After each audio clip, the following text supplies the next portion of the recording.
Hello, I'm Paul Beckwith, and in this video, I'm going to talk all about basically the tech billionaires. So technology billionaires, based on a recent book, which I've just finished over the last few days. So the book is by Douglas Rushkoff, and it's called Survival of the Richest: Escape Fantasies of the Tech Billionaires. So it was just published, I guess September 2022 was the hardcover. And the reason this book is so interesting, I find it extremely interesting. It's very relevant to climate change, although the whole idea of the sort of mindset or the thinking is, you know, as these tech billionaires accumulate more and more money and get more and more power and influence, they're most of them, you know, are quite convinced that that basically the end game is coming for civilization, for humanity, and they want to get away from the rest of the people and survive what's coming down the pipes with their you know, huge pots of money. And Rushkoff is a sort of a technologist writer. He considers himself a humanist, not a futurist. But he was invited out to the desert a while back, which is what this book is originally, the idea of the book came along. He thought he was going to be giving a talk. Basically, he was offered about a third of his professor's salary to go out to the desert to do what he thought was give a talk to about 100, you know, wealthy people on the state of humanity as he saw it and where we're going in the future, etc., with digital technologies, with climate change, with the threat of nuclear war, etc., etc., etc. It turns out he was in a room with 5 essentially billionaires, and they were asking him, what's the best place for me to move to survive climate change? How do I keep the security force that I have to protect my, you know, bunker or whatever? How do I keep them from rebelling, you know, against me, you know, having their own leader and taking over the thing? You know, a lot of questions like that. And, you know, it sort of reminds me of, you know, and you probably of some of these dystopian survivalist type movies that we're seeing more and more of these days. So anyway, there's a lot of good points in this book, and I want to sort of get into the mindset of some of these billionaires and, you know, see, like, well, what's the problem? I mean, we're not dealing with abrupt climate change. We're not dealing, there's a lot of things coming down the pipe which are very bad for us, and we're just not, we don't seem to have the capability or even the desire to change how we do things so that we can survive on this planet. So let's get into the book, some of the key points in the book, and I'll also, of course, throw in my own views and opinions, etc., on this topic. So this is the book, Douglas Rushkoff, Survival of the Richest: Escape Fantasies of the Tech Billionaires. And it just came out recently, you know, late last year. So basically the blurb is, you know, the tech elite have a plan to survive the event coming up, or the apocalypse. They want to leave us all behind. So 5 mysterious billionaires summon theorist Douglas Rushkoff to a desert resort for a private talk. The topic: how to survive the event, the societal catastrophe they know is coming. Rushkoff came to understand that these men were under the influence of the mindset. Okay, so he talks about this mindset It's a Silicon Valley style certainty that they, the billionaires and their cohort colleagues, can break the laws of physics, economics, and morality to escape a disaster of their own making, as long as they have enough money and the right technology. So basically, in this book, Rushkoff, he traces the origins of the mindset in science and technology through its current expression in, for example, missions to Mars, Elon Musk, island bunkers, or owning whole islands, AI, futurism, and the metaverse. Okay, so he looks at there's a lot of tech utopianism in the Billionaire set. So he looks at that. He looks at how everything is digitized and there's data on the datification of all human interaction and the exploitation or mining of that data by corporations to basically sell more product, to control people, to get people to do what they want. So he talks about the master programmers who want to remake the world from scratch as if redesigning a video game, bankers who return from the Burning Man each year in the desert, convinced that incentivized capitalism is the solution to environmental disasters. He explains why those with the most power to change our current trajectory, the billionaires, have no interest in doing so. And he shows how some recent forms of anti-mainstream rebellion, like Canon, for example, or meme stocks, reinforces this destructive order. So it is a mind-blowing work. I thought the book was great. A mind-blowing work of social analysis, shows us how to transcend the landscape the mindset created, a world alive with algorithms and intelligences actively rewarding our most selfish tendencies, and basically how we need to rediscover community, mutual aid, and human interdependency. So the conclusion basically of this book is that the only way to survive the coming catastrophe, this is true for billionaires as well as everybody else, is to ensure that it doesn't happen in, excuse me, in the first place. Okay, so that's the premise. And there was an article from 3 or 4 years ago with this title, Survival of the Richest, the Wealthy are Plotting to Leave Us Behind. And it talks about a lot of these points. And this article is actually included in the book. And, you know, these, the billionaires, they think that the event is going to occur. It's just a matter of time. That's their euphemism for the environmental collapse, social unrest, nuclear explosion, unstoppable virus, or Mr. Robot hack that takes everything down.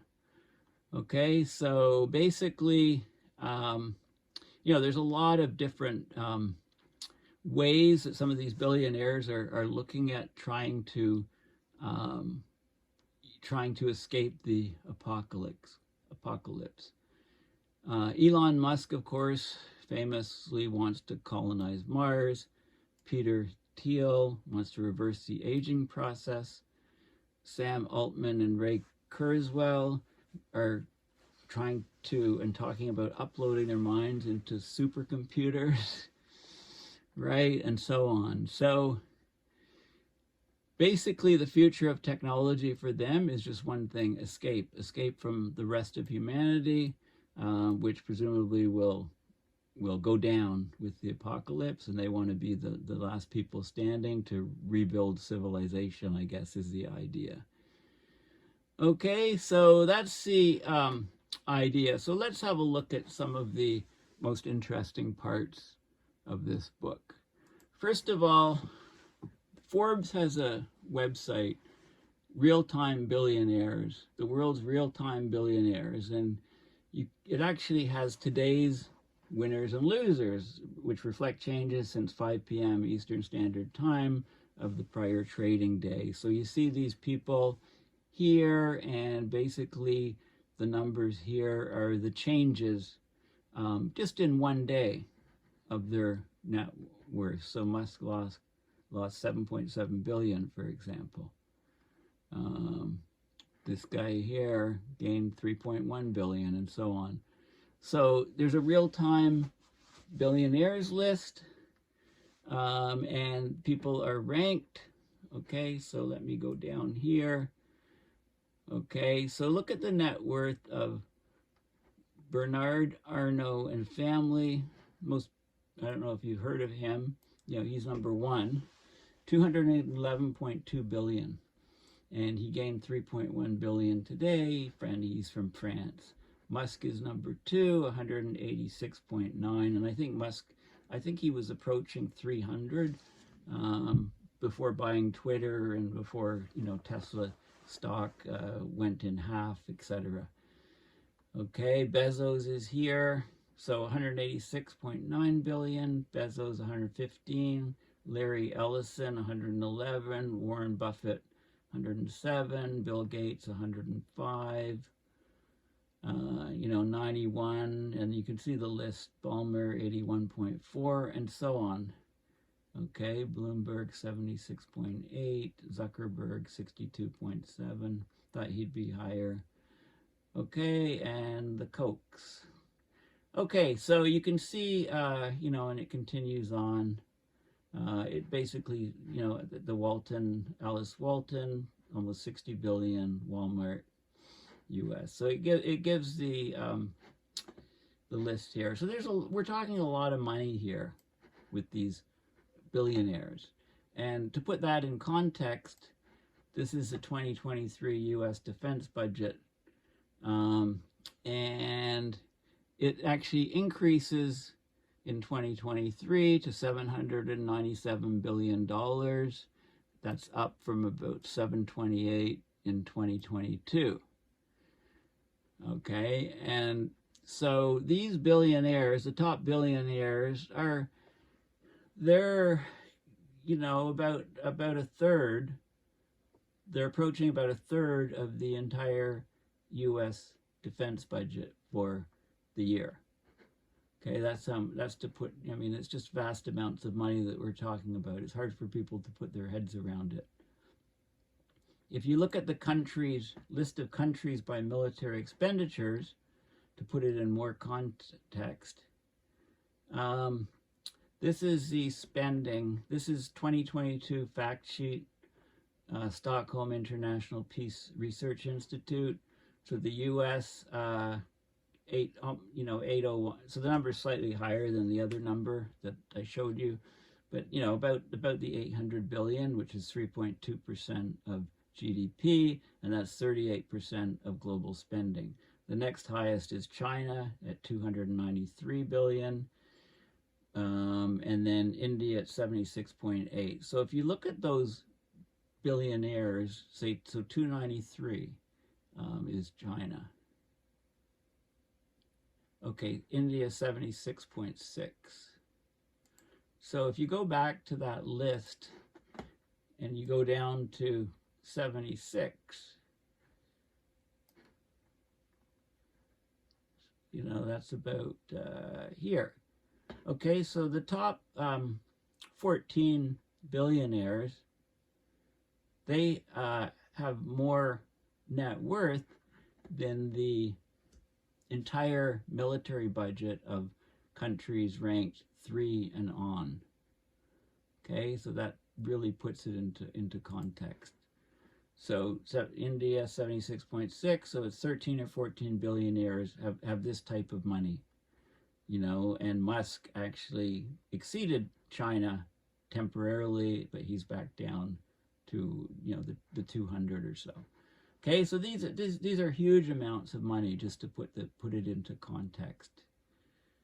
Now, one of Musk's things is, he talks about a Mars colony. Okay, one of his big objectives is to set a colony up on Mars, and the reason he gives for doing that is he says it would be a hedge against World War III. Okay, so this is an article from a few years ago, but here's the idea of a base on Mars. And he's saying it's like diversification from Earth, right? We've got everything on Earth. So if something happens to Earth, you know, we lose everything. So he's talking about diversifying into space, into Mars. Okay, so if there's a war, so the idea is to have a completely self-sufficient system on Mars, and you know, basically it's to hedge our bets. It's to keep, he says, we want to make sure that there's enough of a seed of a human civilization somewhere else to bring civilization back and perhaps shorten the length of the Dark Ages. He thinks a moon base and a Mars base could help regenerate life back here on Earth if something catastrophic happens. For example, if there was World War III. Okay, he said it's worth setting up shop on both worlds, both Mars and the moon, as each outpost would thin our risk. It would reduce our risk. Okay, so the whole point of SpaceX and this BFR rocket, which is a reusable rocket spaceship combo, it's called the BFR, which you can look it up and see what it stands for. It stands for Big Effing Rocket, like literally. Okay, so it's basically to hedge our bets against existential threats, the global war and the accompanying, you know, nuclear winter, dark ages, etc. You know, that's what Musk is concerned about, why he wants to populate Mars and the moon. But it's not at the top of his list of concerns. At the top of his list is artificial intelligence. And in fact, a lot of the billionaires have in common that they fear artificial intelligence. They fear that super intelligence will change things completely, and I guess they feel it threatens their position on the top of the money heap on the planet. Okay, aging. Jeff Bezos and Peter Thiel, they're pouring huge sums of money into startups aiming to keep us all young or even cheat death. Okay, and they are making some progress. It says the science isn't as far-fetched as you might think. And basically, you know, they're looking at stem cells, injecting blood into people. You know, they're investigating what happens when old human cells are reprogrammed, a process used in labs around the world to turn adult cells like heart, brain, muscle, and the like, into stem cells, the body's equivalent of a blank slate. The idea of the stem cells is they can take on the they can become cells of any of the main organs in the body. Okay, so what they found is that when they put stem cells into people, the cells, the other cells in one's body behaved as if they were 25 years younger. Okay, so they're actually seriously putting serious money into this sort of thing to combat aging. This is not about developing the first 1,000-year-old human. It's about ensuring old age is enjoyed and not endured. Who wants to extend lifespan if all that means is another 30 years of ill health? So this is about increasing health span, not lifespan. So there's Calico, a California life company. They're studying mice, which have an average lifespan of 6 years, mole rats with a lifespan of 30 years, and they've had some success in trying to, you know, increase the health for longer periods of time for these animals. Of course, Peter Thiel, co-founder of PayPal and the big data analyst company Palantir, has put millions into anti-aging research, notably the Methuselah Foundation, a nonprofit that aims to make 90 the new 50 by 2030. So they're trying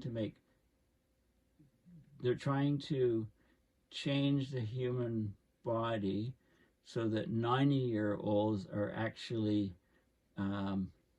equivalent to existing 50-year-olds. So that's the sort of thing that they're trying to do. So, okay, so increase longevity, and basically, Thiel, who hopes to live to 120, is one of the most adventurous advocates of anti-aging therapies. One that caught his eye, although it is unclear if he has tried it, stems from a series of macabre experiments that found the muscles, brain, and organs of old mice were partially rejuvenated when they shared the blood of a young animal. So Thiel is basically the Dracula 2.0, it seems. So anyway, there's lots of work being done on this by some of these billionaires. Okay, there's another startup that's pitching a mind uploading service. Okay, so this company called Nectome. They'll preserve your brain, but you have to be euthanized first. Okay, well, there you go. So you're taking your chances. Okay, you have to be killed, and then at that moment that you're killed, your brain is quickly taken and uploaded to the cloud, if you like. Okay, so that's basically what they're looking at. Okay, this is a technology for preserving brains in microscopic detail using a high-tech embalming process. What if we told you we could back up your mind? Okay, so there you go. Nectome is a preserve your brain and upload it company. Its chemical solution can keep a body intact for hundreds of years, maybe thousands, as a state of frozen glass. The idea is that someday in the future, scientists will scan your bricked brain and turn it into a computer simulation. That way, someone a lot like you, though not exactly you, will smell the flowers again in a data server somewhere. Okay, but the grisly twist is the brain has to be fresh. So the plan is to connect people with terminal illnesses to a heart-lung machine in order to pump its mix of scientific embalming chemicals into the big carotid arteries in their necks while they're still alive under general anesthesia. And there's a waiting list for people to do this. So there you go. Okay. And, I thought this article was interesting. It's mentioned in the book Survival of the Richest.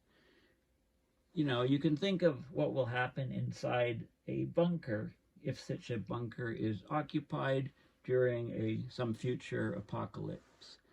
And of course, there's lots of dystopian movies about this sort of thing that you can watch. But this was, in the 90s, basically a bunch of hippies. They spent 2 years sealed inside a dome called Biosphere 2.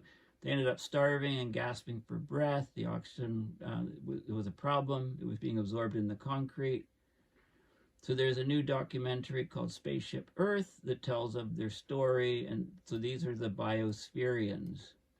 And basically it went horribly wrong and 8 people went mad. I haven't seen this movie. It's a couple of years old. But it really did happen. It ran from 1991 to 1993. It's remembered as a failure, hubristic pseudo-scientific experiment that was never going to accomplish its mission. Okay, and there was a Biosphere 1 before that. Okay, so here's a sort of a thing in the Arizona desert, the complex Ziggurat, the futuristic Biosphere 2 complex in the Arizona desert. I wonder if it's open for the public. Okay, so that's the idea. So anyway, they learned quite a bit about it. I'll have to watch this. I haven't watched it yet. It's on YouTube. Okay, so there's so there is coach loads of tourists came to see the project, right? And here's some of the structures and some of the people that are in the Netflix movie. Okay, so this is an interesting idea. So there's lots in the popular media. There's lots of these ideas of an apocalypse, people going to their bunker. So what do we actually have in you know, you got $1 billion, you want to buy some land in New Zealand and put in a bunker. So this is the company to do it. Rising S Company. We don't sell fear, we sell preparedness. Okay, so Rising S Company is your one-stop shop for any and all of your custom luxury bunker needs. Of course, you know, during the Cold War, Cuban Missile Crisis, etc., people were digging holes in their yard and pouring concrete and setting up bunkers in their backyard. You know, in the schools, the kids were kind of hiding under their desks as if that would shelter them from nuclear detonations. So these guys, they say they started the modular bunker market, and they strive to lead when it comes to the biggest, the best, and the most well-built bunkers money can buy. They engineer their bunkers to fit the exact need of their clients, so they're custom built. Basically, they have a custom built air filtration system. Of course, you know, because you know, if there's radioactive particles or if the atmosphere is contaminated and can't be, can't be breathed, you have your own air filtration systems. You can walk through these bunkers, interactive 3D map bunker and bomb shelter, the modern family bunker. Let's build some Rising S bunkers, whole home viral air filtration. Okay, 4,000 square foot underground complex bunker. Okay, so 6,000 square foot model. So you can excavate your underneath your house and you know, build one of these things. Maybe I should get a shovel and a pickaxe and go through the concrete floor and start building one of these things in my own basement. So there you go. Okay, so there's, you know, a company to do that, the Rising S Company. Okay, so there you go. So the super rich preppers are planning to save themselves from the apocalypse. Okay, so Tech Billionaires, this is an article from, I guess, this is just from late last year. So Tech Billionaires are buying up luxurious bunkers. They're hiring military security, like, ex-military, rangers, SWAT people, Marine, you know, people highly trained in military security that retire, can get very lucrative jobs, working for a billionaire, or, you know, being ready in the case of a societal collapse to rush off, you know, on their jets and meet up at the bunker and, you know, survive for many, many years, you know, isolated from the rest of a supposedly collapsing civilization. Okay, time to bunker down if you've got the cash. Okay, and again, there's lots of movies on this sort of theme. So this is Douglas Rushkoff, the author, again, of the book, Survival of the Richest, and he talks about this in his book. So he's a humanist. He writes about the impact of digital technology in our lives. He's often mistaken for a futurist, he says. The people most interested in hiring him for his opinions about tech are usually less concerned with building tools that help people live better lives in the present than they are in identifying the next big thing through which to dominate them in the future. Okay, so he talks about his trip out to the desert, you know, in a limo, out in the middle of the desert, and basically just sitting around a table talking to 5 super wealthy guys, yes, all men, from the upper echelon of the tech investing and hedge fund world. They weren't interested about his speech on the future of technology. They just had questions about, you know, Bitcoin or Ethereum, virtual reality or augmented reality, who will get quantum computing first, China or Google. Eventually, they edged into their real topic of concern, and I've had this question myself numerous times. New Zealand or Alaska? Which region would be less affected by the coming climate crisis? What's the greatest threat? Global warming or biological warfare? How long should one plan to be able to survive with no outside help? Should a shelter have its own air supply? What's the likelihood of groundwater contamination? Finally, the CEO of a brokerage house explained that he had nearly completed building his own underground bunker system, and he asked, how do I maintain authority over my security force after the event? The event, that was their euphemism for the environmental collapse, social unrest, nuclear explosion, solar storm, unstoppable virus, or malicious computer hack that takes everything down. Okay, so they basically, and I've covered some of these things, the Mars thing, et cetera, et cetera. So it's another good article on, these super rich billionaire preppers. You can buy your own private island. So this is what a bunch of billionaires are doing. Here's an island for sale. It's 110 acres. It's off Thailand. It's 160 million US dollars, right? Chump change to billionaires. Here's another one, 100. So it starts at the highest and works its way down. This is a nice little one, Pumpkin Key. It's only 95. It's off Florida. It's only 95 million dollars. Right? So you can buy your own island and then you don't need a bunker. You can have heavily fortified compounds and, with a bunker underneath. So here we go. This is Private Islands Incorporated. Find your own private island for when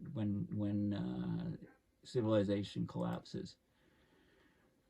Okay, there's a group called the UN Habitat for a Better Urban Future. Very interesting website, but what I wanted from this one is there's this, they've teamed up with Busan, Nairobi, and Oceanix, a group Oceanix. They want to build the world's first sustainable floating city prototype as sea level rise. Okay, why not? I mean, the oceans occupy, 71% of the Earth's land surface. The oceans, we're talking about a 3D sort of system. You don't have to just live on the surface and have a high rise. You can be on the surface of the ocean, or you can be under the ocean, or, reminds me back of Sea Lab, sunk off Florida in about, 30, 40, 50 feet of water where Jacques Cousteau visited, and people lived for period of time, right? On the heels of COP26, the partners seek to innovate breakthrough solutions for coastal cities threatened by sea level rise. So, I guess the simplest thing is think of a cruise ship. So if your island country is sinking because of sea level rise, you can buy a couple cruise ships and anchor them to the reef where you used to live. Right, so that's one way of thinking about it. I'm not necessarily saying these are good ideas. I'm just trying to get you informed a bit of what some of the people are thinking of, right? And the idea of this is seasteading. There's a book by Joe Quirk, I believe. It's called Seasteading, and that's the idea. So this would be, flooding is destroying billions of dollars worth of infrastructure and forcing millions of climate refugees to leave their homes. The challenge is huge. 2 out of every 5 people in the world live within 100 kilometers of the coast. 90% of megacities worldwide are vulnerable to rising sea levels. So this floating city is envisioned as a flood-proof infrastructure that rises with the sea and produces its own food, energy, and fresh water with fully integrated zero-waste closed-loop systems. Okay, so that's the idea. So Oceanix is a blue tech company founded, so blue tech being ocean, founded in 2018. Its mission is to design and build self-sustaining floating cities. The vision of the world's first floating city for 10,000 residents was unveiled in April 2019 at a UN roundtable co-convened by UN Habitat. Oceanix, the MIT Center for Ocean Engineering, and the Explorers Club basically are involved in this project. Busan is a city of 3.4 million residents located on the southeastern tip of the Korean Peninsula. Okay, and the UN Habitat is the United Nations Program for Human Settlements, and there's a whole project in the go here that they're moving forward with. You know, and this is from a few years ago, this article, so it would be interesting to see if they've made any progress, if they're still doing it. Now, you know, we think that the government, you know, why isn't the government addressing climate? Well, one of the reasons is that you have these huge corporations that are lobbying them to, you know, basically set policy, government policy.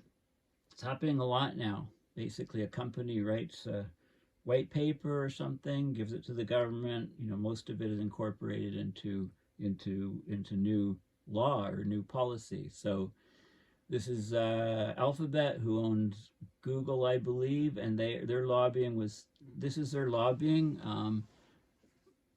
over the last few years. This is 2015. It was highest in 2018. You know, reached, what did it reach? 20 million or so?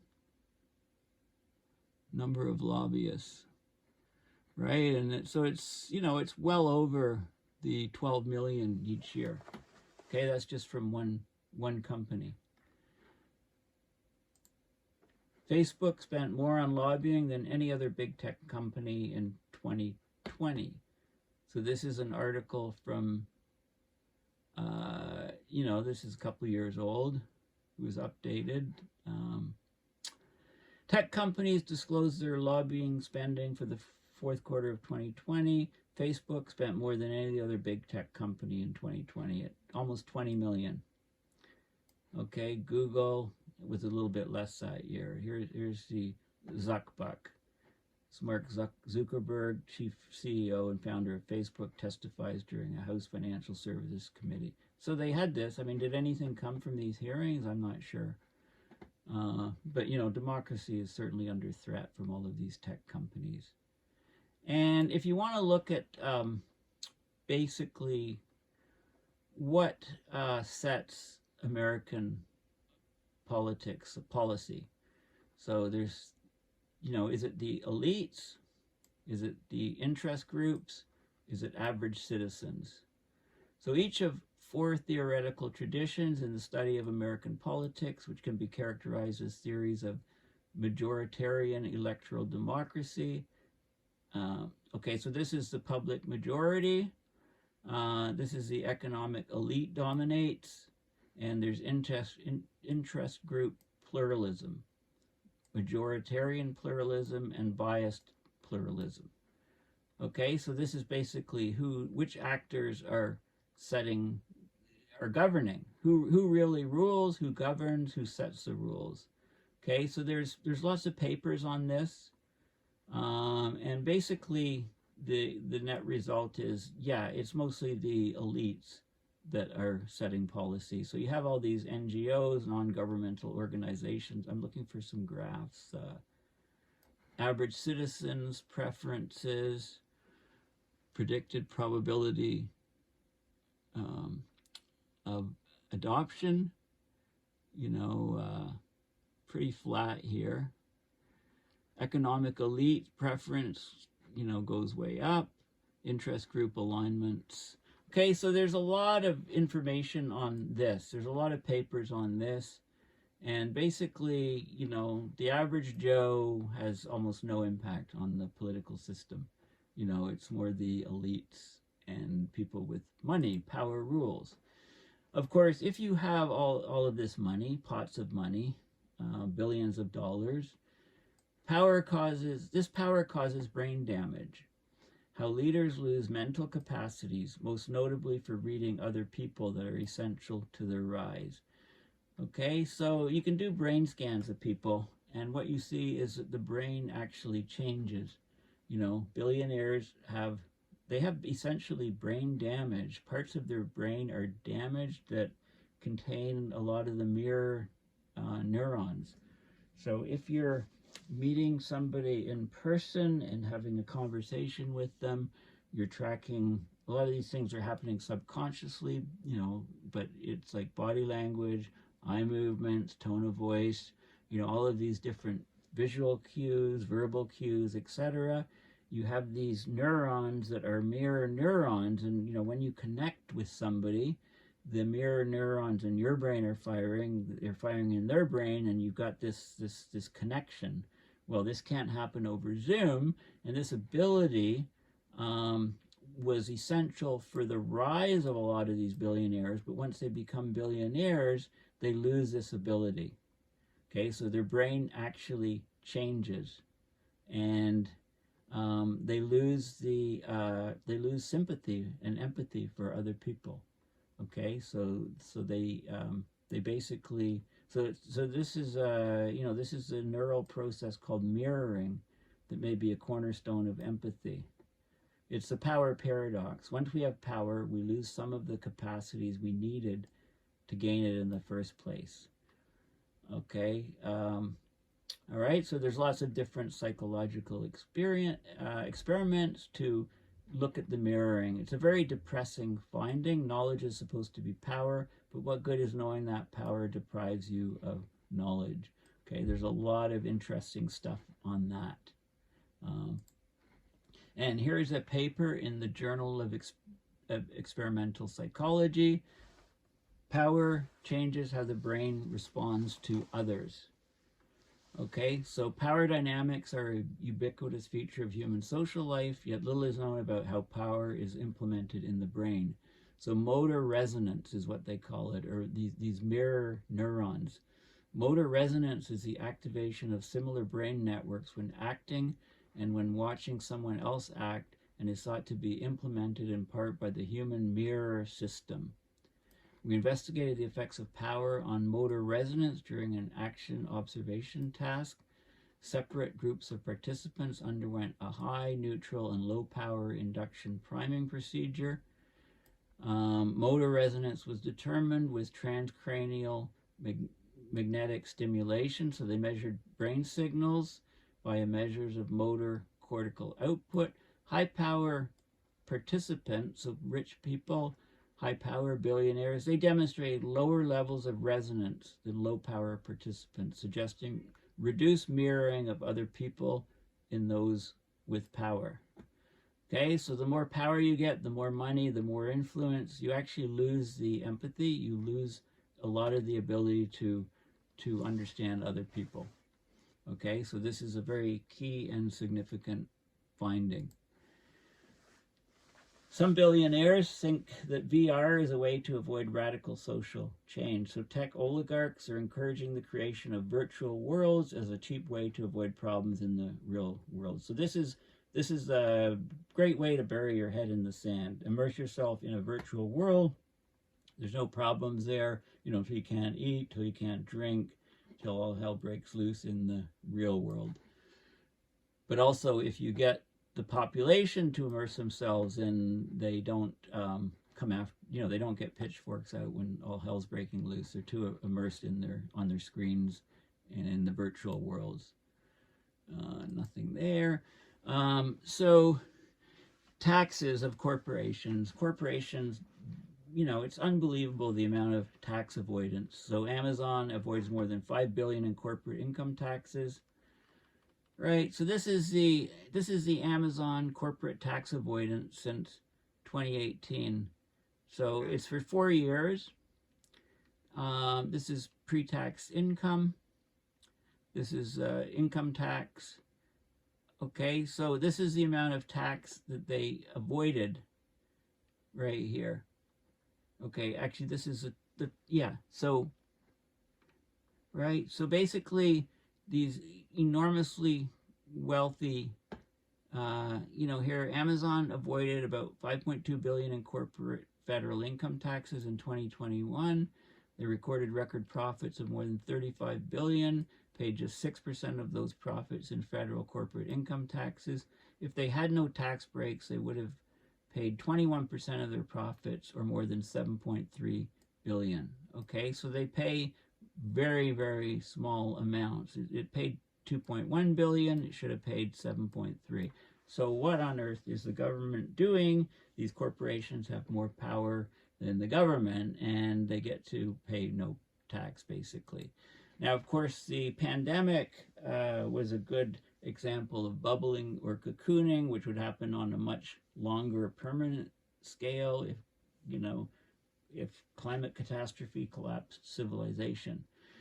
The 10 richest men in the world doubled their fortunes during the pandemic, while incomes of 99% of humanity fell. Okay, this is an article basically that the world's 10 richest men more than doubled their fortunes from 700 billion to 1.5 trillion at a rate of $15,000 per second, or 1.3 billion a day, during the first 2 years of the pandemic, that saw the incomes of 99% of humanity fall and over 160 million more people forced into poverty. Okay, basically this type of chump change would make enough vaccines for the entire world, would provide universal health care and social protection, fund climate adaptation, and reduce gender-based violence in over 80 countries. All this while still leaving these men 8 billion better off than they were before the pandemic. So billionaires have had a terrific pandemic. Central banks pumped trillions of dollars into financial markets to save the economy, yet much of that has ended up in the pockets of billionaires riding a stock market boom. Okay, so the inequality is getting much, much worse. COVID has made global inequality much worse. Okay, there's all kinds of articles about this. Global billionaire wealth grew by 4.4 trillion between 2020 and 2021, and at the same time, more than 100 million people fell below the poverty line. Okay, so there you go. Okay, inequality much, much worse. You know, and it's so bad, you know, if you're in the U.S., is actually horrible in different places. So, you know, California, for example, thousands of people around the San Francisco Bay Area are sleeping in their vehicles. You know, this is an article from a few years ago, whether it be in RVs or just in their cars. Okay, there's some counties in California where like a third of the kids in school are living in cars. So some of the schools there are talking about opening up the school parking lots for campers and cars. So the students are actually living right at the school. So this is abandoned cars in the community of Grace Encampment. Okay, and you know, there's tremendous amounts of homelessness and poverty. You know, at least it's warm there, right? So people can live in their vehicles. A car encampment in an industrial area in Oakland. I think many cities are seeing that, you know, as you know, and COVID made it a lot worse. And of course, getting back to the billionaires, you know, Epstein had this Lolita Express plane. You know, the convicted sex offender, Jeffrey Epstein, he had the notorious Lolita Express private jet. And there were lots of wealthy people that he took to his island on the Lolita Express. And this guy, he wanted to have his penis frozen and his head frozen and then be brought back to life in the future. Well, it's finally happened. We've finally gotten to the arc of the Epstein narrative, in which we learn that he spent years telling scientists about his dream to seed the human race with his DNA and to have his brain and penis cryogenically frozen and brought back to life at a future time and place. So there you go, from this billionaire. Okay, there's a lot of, you know, if you just Google images, Google images and look invisible population of rich people, and you can see the pyramid and so on. You know, and the climate is really, you know, it's the billionaires have a hugely disproportional effect on climate. You know, and it got to, you know, Bezos, you know, has a super yacht and it's got sails on it. You can't land a helicopter, so he had to get yacht, a separate yacht. So his super yacht is 417 feet. So he had to buy a second yacht, something like 100 foot, so that he could land a helicopter on there, because he couldn't do it on his bigger one because of the sales, etc. So anyway, this was just after the, this was money that he made during the pandemic. Of course, a lot of the tech industry has been completely reliant on Moore's law, which is the idea that you can make transistors smaller and smaller and smaller, so you can pack more of them onto a chip and get much more power. So the price was dropping and the power was doubling every few years for a long period of time. But they're basically running out of, they can only go so small. You have to, have a minimum number of atoms to make a transistor, which is basically the switch. So this was back in the 60s. The founder of Intel, Gordon Moore, he implied that chips will continue to get faster and cheaper at a predictable rate. So NVIDIA is saying that basically Moore's law has ended. Intel is saying that it's still happening. Moore's law specifically refers to the number of transistors on a chip, which Moore said would double every 2 years, every other year, enhancing processing power. To increase the number of transistors on a chip, they have to be made smaller, requiring advancements in manufacturing technology. So the Taiwan Semiconductor Manufacturing Company and Samsung, they can produce transistors, the processors, chips, with 5 nanometer, so 5 nanometer size transistors. Intel is stuck on 10 and 7 nanometer technology. So there you go. Okay, so we're reaching fundamental physical limits, and so going forward, that's growth has got to slow down. So this is the thing about exponential growth. This is like an exponential growth law. You can't have it continuing forever. Of course, as faster and faster chips, trading is done faster and faster. You've got all these algorithms, and this has completely changed financial markets. And in fact, they found out that trader computers that were connected to, central computers, that they all had to be put right next to the main computers, because if the cable connecting them to the system was too long, they were at a disadvantage for their trading. So there's lots of, ultra fast trading that's transformed, market. So that's where we are. Of course, crypto has been a big deal in the last few years. This is a White House article on it, and I just wanted to highlight this. As of August 22nd, so from 2018 to 2022, the annualized electricity usage from global crypto assets grew rapidly, with estimates of electricity usage doubling to quadrupling. Okay, so crypto assets used between 120 and 240 billion kilowatt hours per year. That number exceeds the total annual electricity usage of many individual countries like Argentina and Australia. It's about 0.4 to 0.9% of annual global electricity usage. So this didn't exist before, and now it does.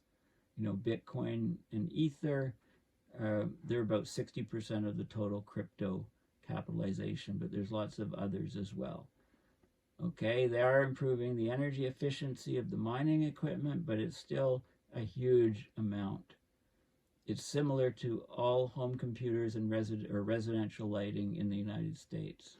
Okay, so enormous amounts of power. So we're doing a lot of things and going the wrong way. Of course, this is all exponential growth, which you can't have it forever on a finite planet.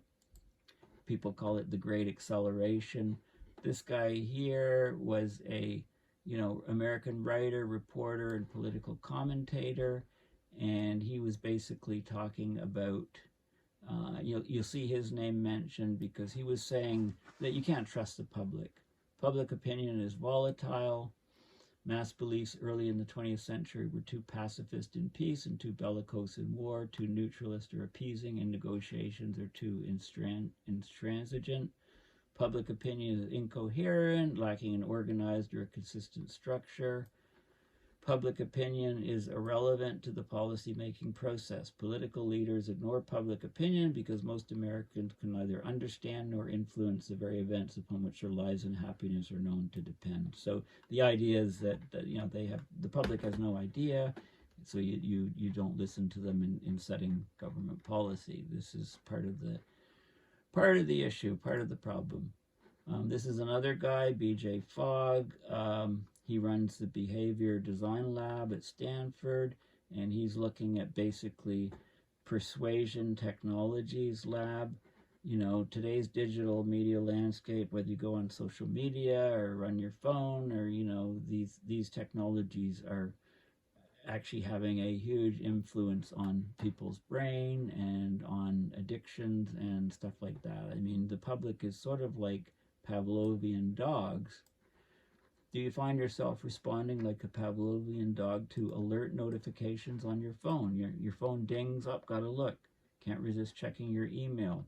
So this is called Captology, the study of computers as persuasive technologies, capturing your attention. Okay, and these interactive technologies, they're changing opinions, attitudes, and values, affecting the behavior of people. Right? And, this is a huge threat to democracy, for example. Captology describes the area where computing technology and persuasion overlap. So you've got all these computers, and Captology is where these are causing behavior change, attitude change, motivation, changes in worldviews, compliance of people. Okay, so this is pretty crazy stuff. And of course, The Social Dilemma is a movie. It talks about, how social media is designed. It nurtures addiction to maximize profit. It manipulates people's views, emotions, and behavior, spreads conspiracy theories and disinformation. Right? It has a huge negative impact on mental health. And of course, there's a group called the Singularity Group, and they actually, give leaders training on how to use all of these persuasions and stuff to, how to improve the mindset, they call it, right? Pursue solving big problems with radical solutions that could have a massive or 10 times impact. Explore opportunities with open and accessible approaches, right? And what's convergent? Consider new intersections between tech and industries. Narratives are the stories to bring far future scenarios to life, and forecasting. Build scenarios to explore potential implications and opportunities across various time horizons. So you've got organizations like this. And of course, in China, they're doing mass surveillance of people. So they're taking the persuasion up in a couple notches. They have this social credit system where, how does it work? Well, it's best to look at this diagram. So you start at the bottom. If you commit a heroic act, you go up the stairs, you have a good financial credit history, you go up, you help the poor, all these worthy things. If you praise the government on social media, you'll go up, donate blood, be friends with your neighbors, take care of elderly family members, engage in charity work. You get to 1,300 social credit points. Of course, that's the maximum. If you have traffic offenses or illegally protest against the authorities, you don't visit your aging parents regularly, so they're surveilling everybody. They know what they do and when they do it. If you post anti-government messages, spread rumors on the internet, insincere apologies for crimes committed, cheating in online games, participating in anything deemed to be a cult, then you go down. So you got this floating score, and high scores, you have priority. It really affects people's lives in China. So if you're high scores, you can go to better schools, you can get good loans, you can have deposit-free bicycle and car hire, free gym, cheaper public transit, shorter wait times in hospitals, fast-track promotion at work, jump the queue for public housing, and tax breaks. Punishments can lead to denial of licenses, permits, and access to social services, exclusion from booking flights or high-speed train tickets, so restriction on travel, less access to credit, restricted access to public services, you can't have government jobs or private schools, and even public shaming. So they've been using this system, massively surveilled system, and they have this, social credit system. A lot of interesting stuff coming out of China with the population, because population has been dropping there. And of course, the WEF, World Economic Forum, they call about the Great Reset. They say that we have to completely reset society, and this was based on the COVID thing. So we're looking at some of the things people are doing. One of the terms used often is accelerationism. It was a fringe philosophy before, but it's actually, the acceleration, the great acceleration, how the world is changing at dizzying speed. How it's, is it a dangerous idea, or does it speak to our troubled times? So this is an article from about 5 years ago, but it's well worth reading. And of course, AI, artificial intelligence, the billionaires are all quite scared of this. And there's lots of dystopian stuff, like especially with pandemics, etc. So The Last of Us, global pandemic destroys civilization, a hardened survivor takes charge of a 14-year-old girl who may be humanity's last hope. So, we can see things like, there's lots of these sort of dystopian type things, series now. And, there are institutions that are trying to lead the transition to a more resilient, equitable, and sustainable world. One of them here is the Post-Carbon Institute. Anyway, I think I've gone on. I exceeded the time I thought I would spend on this, basically. But, highly recommend that you have a look at this book, Survival of the Richest by Douglas Rushkoff, Escape Fantasies of the Tech Billionaires, how they hope to survive abrupt climate system change.